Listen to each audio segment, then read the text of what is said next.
Election night brings big changes to Texas politics. The House is going to take on a different look.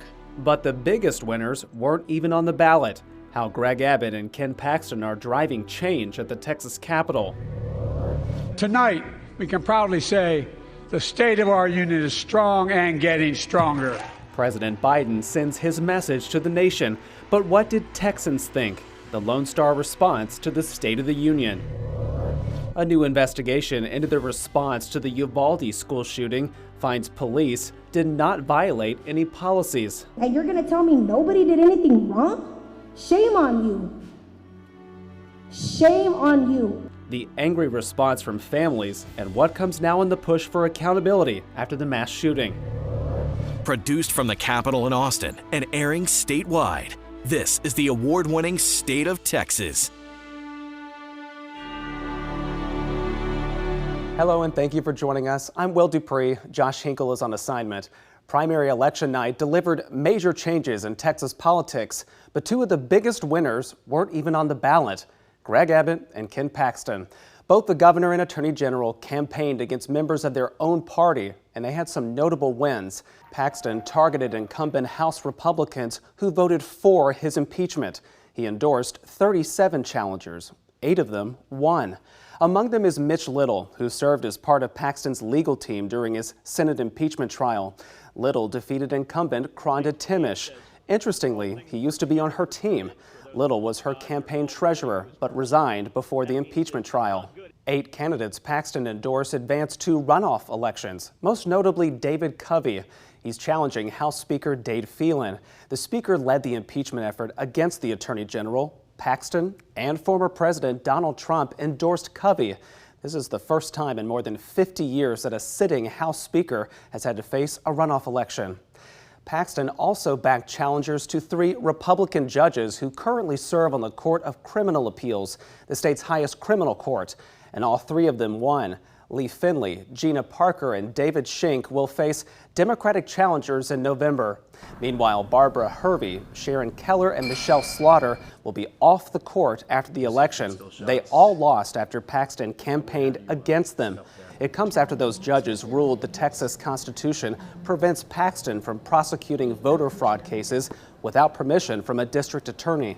Meanwhile, Governor Abbott targeted 14 Republican House members who opposed his plan for education savings accounts.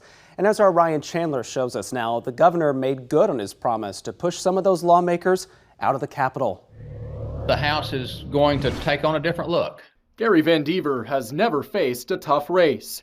Across 6 elections, this was the East Texas Republicans' first scare, forced into a runoff, courtesy of Governor Abbott. Of course, all of this came about because of my vote on the vouchers. The people of House District 1 obviously support parental choice. Abbott's chosen candidate, Chris Spencer, says it's time for new leadership. Representative Van Dever and I are alike in that we both strongly support public education.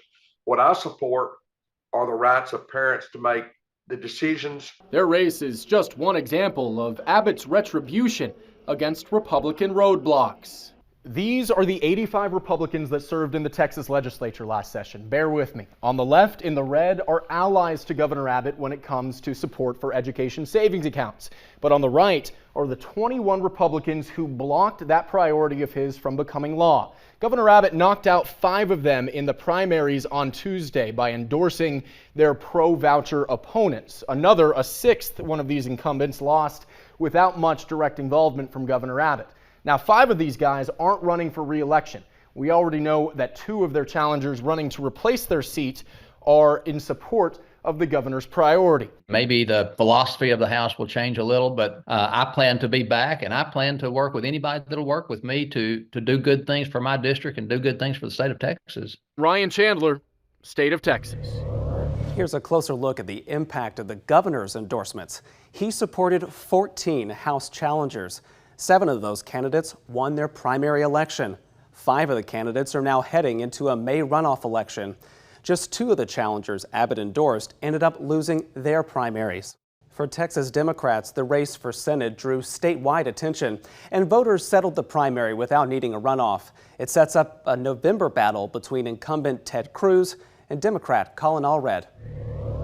All right, well, good evening, Texas. Colin Allred celebrated finishing first in the Democratic Senate primary, but his Republican rival, Ted Cruz, may feel more momentum after Tuesday. Statewide, he received almost 2 million votes.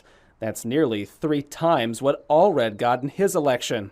However, pollster Joshua Blank pointed out other factors at play. It's easy to make comparisons, but the Republicans had a very, very active campaign, especially at the state's house level, that was seeking to really drive out voters, honestly, for down ballot races. There was nothing like that going on the Democratic side. Hello, my name is Robin Land. The Cruz campaign rolled out a new digital ad touting his crossover appeal with some Democrats. I'm voting for Ted Cruz. I'm voting for Ted Cruz.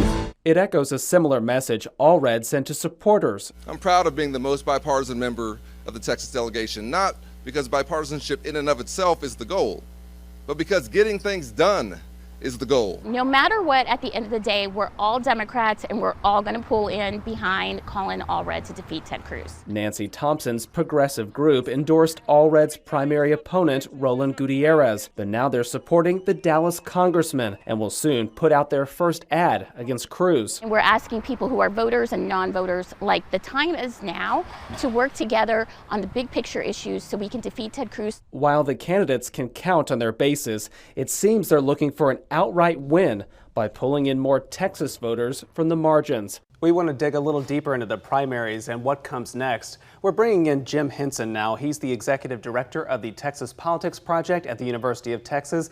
Jim, thank you for being here. What a week it's been.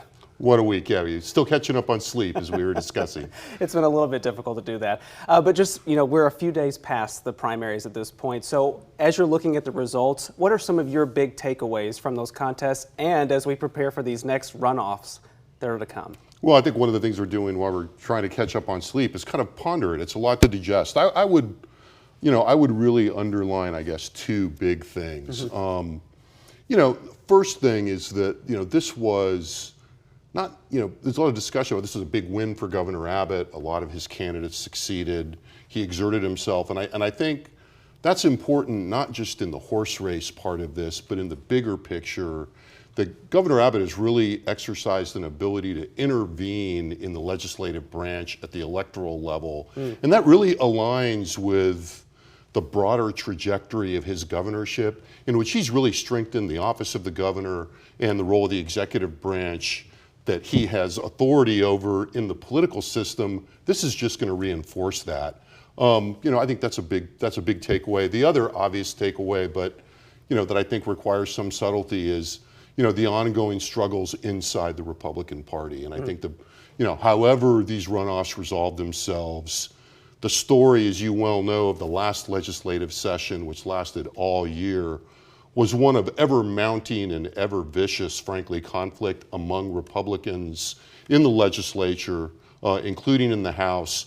And I think what this portends is that is going to continue into the next legislative session. Bad news for the professionals, which is less than a year away. Yeah, so much tension that bubbled under these last couple of years or so will only continue perhaps. So as we're looking at the Republican caucus that may be coming to the Capitol next year, there may be some new faces in that mix.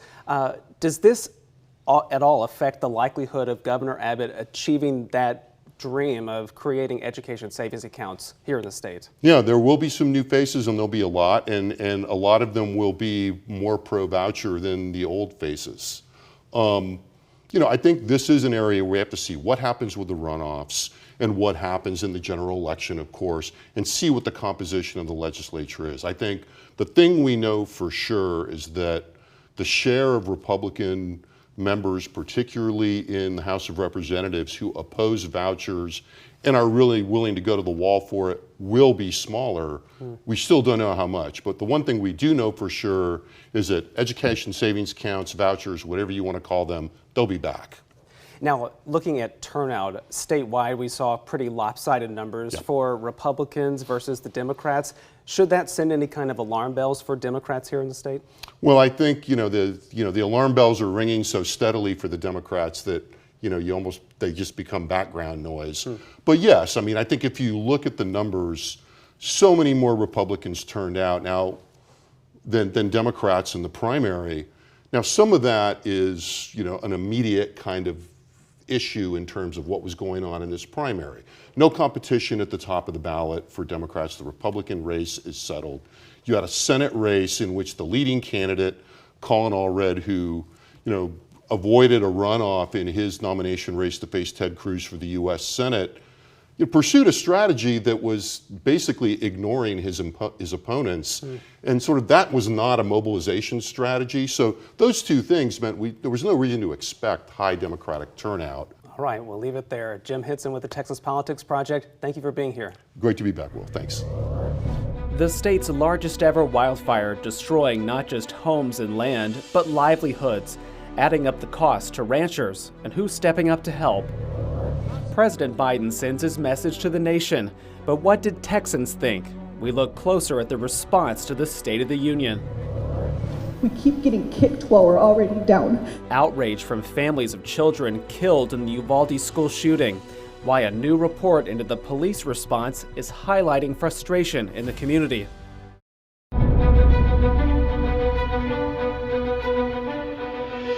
Disappointment and anger in Uvalde after the release of a new report into how police handled the mass shooting at Robb Elementary School. Officers responded within minutes, but it took them more than an hour to take down the lone gunman. After the shooting, the city hired an outside investigator to review the Uvalde Police Department's response. The review identified failures, but found no UPD officers violated protocol. As Monica Madden shows us, the report brought a heated response from a community still seeking accountability.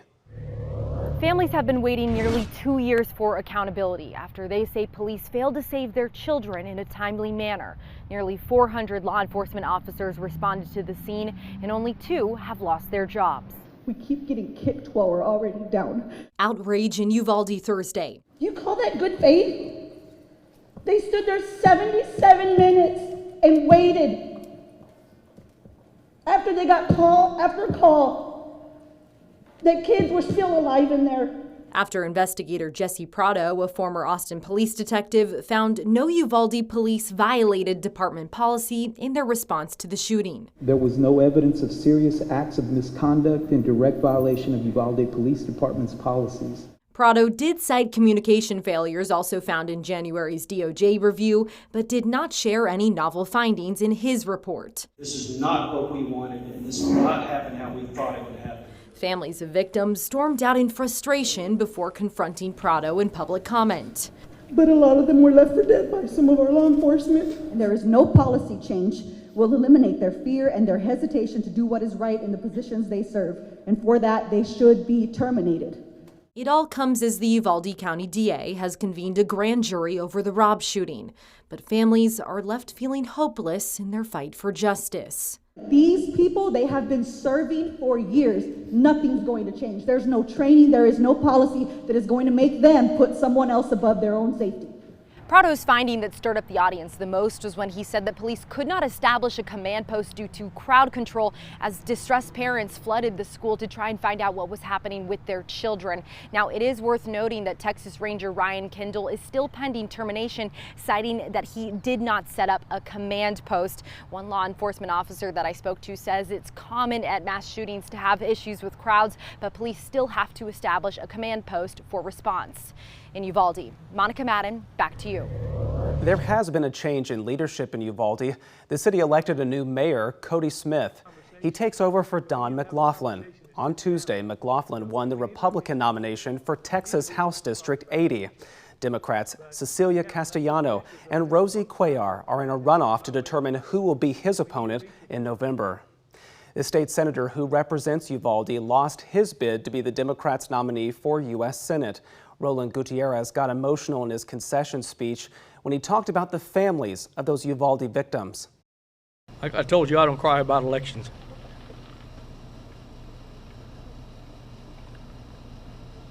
It was about Jace, it was about Jayla. But I'll forever cry about these children. Gutierrez will now head back to the Texas Senate. He told us he plans to file legislation to help the Uvalde families, including a bill to create a $300 million fund for the shooting victims' families. I think we're absolutely going to refile our victims' compensation fund for these families, look at creating some kind of fund for the Uvalde tragedy, because probably more than any other mass shooting in the state, cops were completely negligent. And you now have heard the same footage that I have seen, which is cops over and over, including state police, saying there's an AR-15, there's an AR-15. They were hamstrung by their fear, and it kept them from doing their jobs. So if that's not gross negligence, I don't know what is. Last session, Gutierrez and other leaders asked Governor Abbott to remove the Uvalde County District Attorney from overseeing victim services. They said one family was at risk of having their power turned off while their daughter was in the hospital, and other families were offered only 2 weeks' pay. Texas ranchers struggling to survive amid the largest wildfire in state history, the scale of the damage, and how people in need are getting help. What did Texans think of the president's message in the State of the Union? Depends on which side of the aisle you're on. We'll hear from some Texans who saw the speech in person. Tonight, we can proudly say the state of our union is strong and getting stronger. President Biden gave his State of the Union address on Thursday. He focused on his accomplishments, deflected criticism about his age, and set the stage for his campaign against former President Donald Trump. Texans in Congress had a mixed response to the president's address, largely based on what side of the political aisle. Congresswoman Monica de la Cruz delivered the Republicans' Spanish language response to the State of the Union.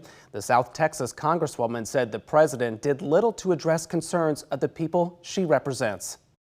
He is clearly disconnected from the everyday American. He didn't talk about the rising gas prices. He didn't talk about going to the grocery store and how people are struggling just to afford groceries that they need to feed their children.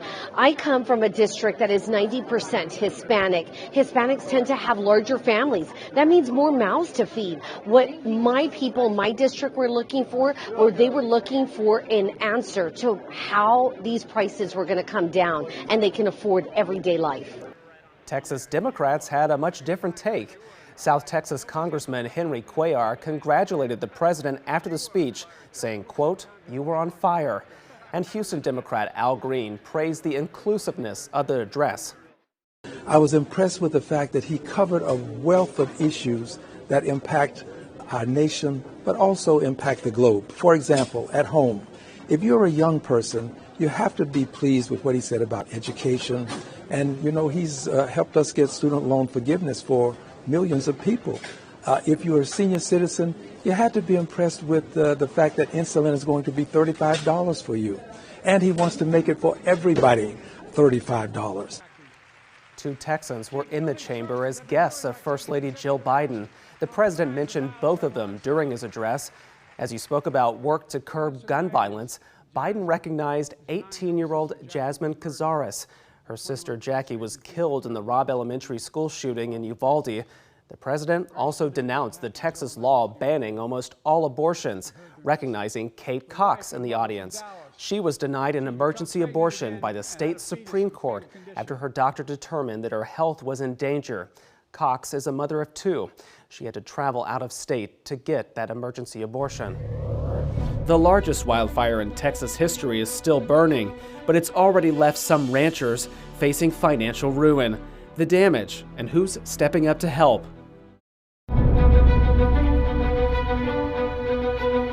The largest wildfire in Texas history is still burning. Now we're learning more about what caused the Smokehouse Creek fire. The Texas A&M Forest Service is blaming power lines, and utility provider Xcel Energy announced that its equipment appears to have been involved in starting that fire.